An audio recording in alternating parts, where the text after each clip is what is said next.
రేవంత్ రెడ్డి వచ్చినంత కాలంలో ఆయన చెప్పినట్టుగా 6 పథకాలు కరెక్ట్ చేస్తున్నారు కాబట్టి ఇప్పుడు మాకు 10 సంవత్సరాల నుంచి బాగా ఇబ్బందులు ఉన్నాము.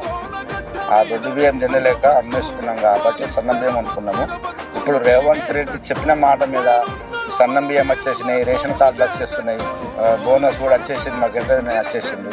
తర్వాత ఇప్పుడు ఇల్లు కూడా శాంక్షన్ అయిపోయినాయి, ఇల్లు సురైనాయి కడుతున్నారు.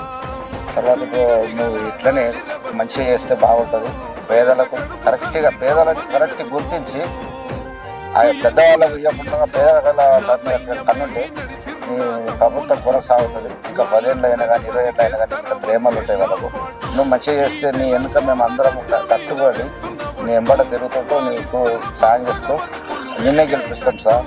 నువ్వు బాగా చేస్తున్నావు, సంతోషం. నీ ప్రజాపాలన చల్లగా ఉండాలే, మారే వంతన్న దైవం దండుగా శక్తిని ఇవ్వాలే.